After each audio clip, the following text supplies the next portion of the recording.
Hello everyone, start करते हैं functional level strategy और आज बात करेंगे हम फाइनेंशियल स्ट्रैटेजी के बारे में। फाइनेंशियल स्ट्रैटेजी से this strategy is related with several areas of financial management.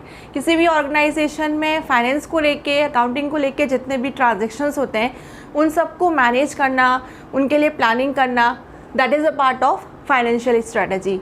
There are some areas of financial strategy such as, कौन कौन से एरिया को ये इंक्लूड करती है, what is the scope of financial strategy, that is sources of fund, uses of fund, budgeting and evaluating the worth of the business. इन सारे areas को अभी हम वन बाय वन डिटेल में पढ़ेंगे, but that is the introduction of financial strategy की। अगर आपसे पूछें कि फाइनेंशियल स्ट्रैटेजी क्या होती है, तो फाइनेंशियल स्ट्रैटेजी ऑर्गेनाइजेशन के सारे फाइनेंशियल और अकाउंटिंग डिसीजंस लेती है। ठीक है, ये कौन कौन सी एरिया को कवर करती है, कि फ़ंड कहाँ से जनरेट होगा, फ़ंड को यूज़ किस तरीके से करेंगे, projection of fund, budget banana and last business की वर्थ को इवैल्यूएट करना। फाइनेंशियल स्ट्रैटेजी में there are some examples of decision that should be taken in financial strategy। तो हम कौन कौन से डिसीजन लेते हैं फाइनेंशियल स्ट्रैटेजी में। जैसे फर्स्ट, किसी भी ऑर्गेनाइजेशन को, कंपनी को काम करने के लिए कैपिटल की रिक्वायरमेंट है, तो ये कैपिटल कहाँ से जनरेट होगी, फंड कहाँ से रेज करेंगे। फंड रेज करने के दो सोर्सेज होते हैं, डेट्स एंड इक्विटी। ठीक है, तो हम बोरोइंग्स में जाएंगे या हम इक्विटीज़ के थ्रू फंड रेज करेंगे, शॉर्ट टर्म ड्यूरेशन रहेगा या लॉन्ग टर्म सोर्सेज की रिक्वायरमेंट होगी। ये सारे डिसीजन हम किस में लेते हैं, फाइनेंशियल स्ट्रैटेजी में। देन फिक्स असेट्स की रिक्वायरमेंट है, तो फिक्स असेट्स को परचेज करना है या लीज पे लेना है। कंपनी का डिविडेंड पे आउट रेशियो क्या होना चाहिए, अकाउंट रिसीवेबल का टाइम पीरियड क्या होना चाहिए, जो कंपनी डिस्काउंट दे रही है उस डिस्काउंट का परसेंटेज क्या होना चाहिए, और एट ए टाइम कंपनी को कितना कैश अपने पास में रखना चाहिए, से amount of cash that should be kept in hand. तो ये डिसीजंस हम किस में लेते हैं, कंपनी किस में लेती है, that is a part of financial strategy. Financial strategy का जो स्कोप है, जो एरिया है, that is sources of fund, uses of fund, budget and evaluating the worth. इसको हम अब डिटेल में वन बाय वन करके पढ़ते हैं। The first area of financial strategy is sources of fund. एक ऑर्गेनाइजेशन को सबसे पहले यही डिसाइड करना होता है कि उसका फंड कहाँ से जनरेट होगा। ठीक है, तो फंड रेज करने के कौन कौन से ऑप्शन हो सकते हैं। फंड रेज करने के दो ऑप्शंस होते हैं, डेट एंड इक्विटी। तो किसी भी ऑर्गेनाइजेशन के लिए इस डेट इक्विटी का जो रेशियो मेंटेन करना होता है, प्रॉपर रेशियो मेंटेन करना, ये ज़रूरी होता है for successful implementation of any strategy. अब किसी भी ऑर्गेनाइजेशन को डेट्स ज़्यादा इशू करने चाहिए, यानी कि उसे डिबेंचर ज़्यादा इशू करने चाहिए, या बोरोइंग्स पर ज़्यादा काम करना चाहिए, या उसे इक्विटी शेयर्स इशू करने चाहिए। ये डिपेंड करता है कंपनी के सर्कमस्टांसेस पर, मार्केट के सर्कमस्टांसेस पर। जैसे मार्केट में अगर रिसेशन है तो उस समय हम बोरोइंग्स, हम डेट्स के थ्रू नहीं जा सकते। क्यों नहीं जा सकते, इन दोनों तरीक़ों का अपना अपना एडवांटेज और डिसएडवांटेज है। जैसे अगर हम डिबेंचर्स, हम डेट्स, हम बोरोइंग्स के थ्रू जाते हैं, तो डेट्स ये हमारे ऊपर एक फिक्स बर्डन क्रिएट करता है इंटरेस्ट पेमेंट का, लेकिन इसका एक फ़ायदा ये होता है कि ये हमारे कंट्रोल को डाइल्यूट नहीं करता। ठीक है, कंट्रोल तो अभी भी शेयर होल्डर्स, ओनर्स के हाथ में रहेगा। लेकिन अगर हम इक्विटी के थ्रू जाते हैं तो इसका ये प्लस पॉइंट है कि आपको डिविडेंड देना है या नहीं देना है, कंपनी को डिविडेंड डिस्ट्रीब्यूट करना है या नहीं, ये उसकी डिस्क्रिशनरी पावर होती है। लेकिन इसका डिसएडवांटेज ये है कि अगर आपने ज़्यादा इक्विटी शेयर्स इशू कर लिए तो ये कहीं ना कहीं आपकी जो कंट्रोलिंग है उसे डाइल्यूट कर देगा। तो डिपेंड करता है कि मार्केट में क्या सिनेरियो है, मार्केट में क्या सर्कमस्टांसेस है और कंपनी का प्रॉफिट अर्निंग कैसा है। जैसे मार्केट में अगर रिसेशन है तो उस समय पर डेट्स इशू करना थोड़ा सा ख़तरनाक हो सकता है, क्योंकि इस केस में हमारे ऊपर एक फ़िक्स इंटरेस्ट बर्डन क्रिएट होगा। ठीक है, और अगर मार्केट में मान लीजिए कि बूम है तो उस समय पर हम जब हमारे पास में प्रॉफिट अर्निंग अच्छी है उस समय पर हम डिबेंचर्स के थ्रू, डेट्स के थ्रू और बोरोइंग्स के थ्रू जा सकते हैं। तो depend upon the market situation and companies internal situation. तो डेट इक्विटी को मेंटेन करना, इसके लिए प्लानिंग करना, ये किसका पार्ट है? That is the part of financial strategy. The second area of financial strategy is usage of fund. जब हमने ये डिसाइड कर लिया, इस चीज़ के लिए प्लानिंग की है कि फ़ंड जनरेट कहाँ से होगा, तो हमें ये भी सोचना होगा, इसके लिए भी हमें प्लान करना होगा कि ये फ़ंड हमें यूज़ कहाँ करना है। कौन कौन से एरियाज़ हो सकते हैं फ़ंड को यूज़ करने के लिए? से कैपिटल इन्वेस्टमेंट्स, करंट असेट्स, ठीक है, आपको कैश में रखना है, वर्क इन प्रोसेस, ठीक है, बहुत सारे एरियाज़ होते हैं जिसमें हमको फ़ंड यूज़ करना है, एसेट्स को परचेज़ करना है। तो डिसाइड करना होगा कि हमारा यूज़ किस तरीके से हो, फ़ंड का यूज़ किस तरीके से हो। देखो, फ़ंड का यूटिलाइजेशन हमेशा कैसे होना चाहिए? Conservative and optimum. अगर हम ऑप्टिमम यूटिलाइजेशन ऑफ रिसोर्स करेंगे, फ़ंड का बेटर यूटिलाइजेशन होगा, तो कहीं ना कहीं ROI, return on investment, return on income भी क्या होगी? हायर होगी। ठीक है, तो ये डिसाइड करना कि फ़ंड का यूज़ किस तरीके से करना है, कहाँ यूज़ करना है। जैसे मान लीजिए कि अगर ऑर्गेनाइजेशन ने, अगर कंपनी ने ये डिसाइड किया है कि उसे एक्सपांशन में जाना है, तो कहीं ना कहीं उसका वर्क इन प्रोसेस पर और करंट एसेट्स पर जो फंड यूटिलाइजेशन है वो बढ़ जाएगा। अगर इस तरीके से रेशियो को नहीं बढ़ाया गया तो कहीं ना कहीं कंपनी को एक्सपांशन करने में प्रॉब्लम फेस हो सकती है, प्रॉब्लम फेस करनी पड़ सकती है। तो मैनेजमेंट के decision about uses of fund ये स्ट्रैटेजी के इम्प्लीमेंटेशन के लिए, इफेक्टिव इम्प्लीमेंटेशन के लिए ज़रूरी है। ठीक है, तो यूजेस कैसे करना है?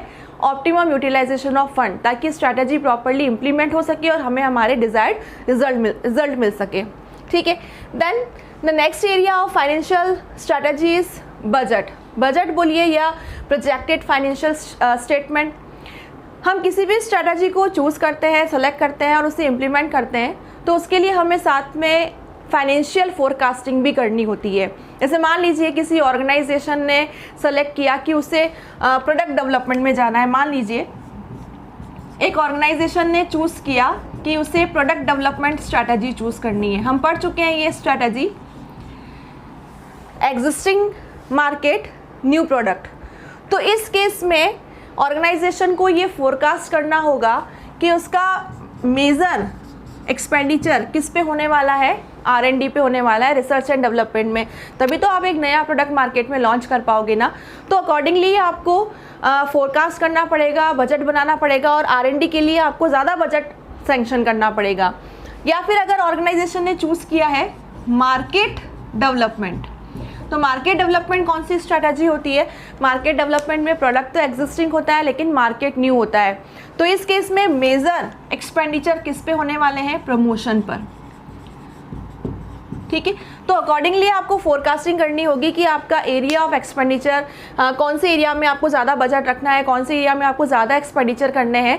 तो that is the part of financial strategy, that is called projected financial statement. इसके साथ साथ ऑर्गेनाइजेशन नॉर्मली बजट्स भी बनाती है for upcoming year. Normally annual budget बनाया जाता है। तो budget is a forecasting of upcoming expenditure, receipts and expenditure and receipts. आप कहाँ से फ़ंड जनरेट करने वाले हैं और कहाँ उन फंड को खर्च करेंगे, इसका एक प्रोजेक्टेड फाइनेंशियल स्टेटमेंट, इसे हम क्या बोलते हैं? बजट। बजट बहुत तरीके से बनता है, बहुत सारी वैरायटीज़ होती हैं, like cash budget, sales budget, fixed budget, variable budget. तो इस तरह से बहुत सारे तरह के ऑर्गेनाइजेशन में बजट बनते हैं as per requirement of the organisation. But the most important question regarding budget कि बजट की अपने आप में कुछ लिमिटेशंस हैं।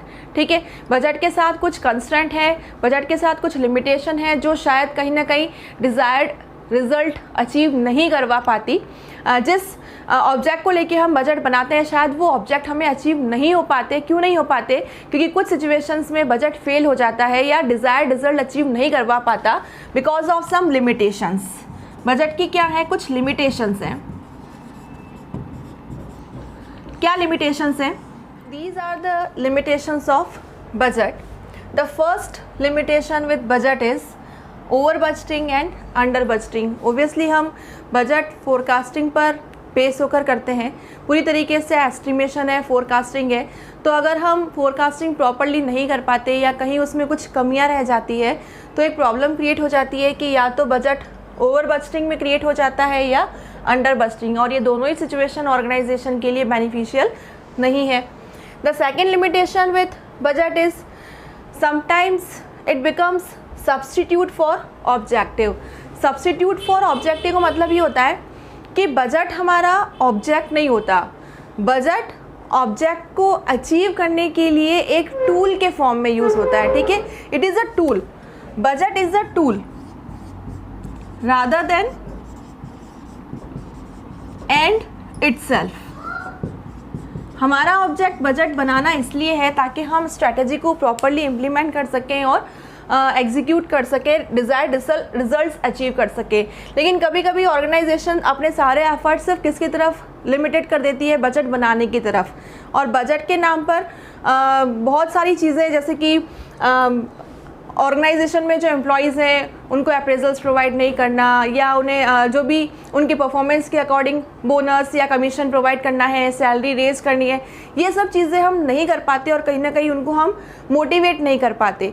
तो बजट अपने आप में एक ऑब्जेक्ट नहीं है, अपने आप में एक एंड नहीं है, ये एक टूल है ताकि हम ऑब्जेक्टिव्स को अचीव कर सकें।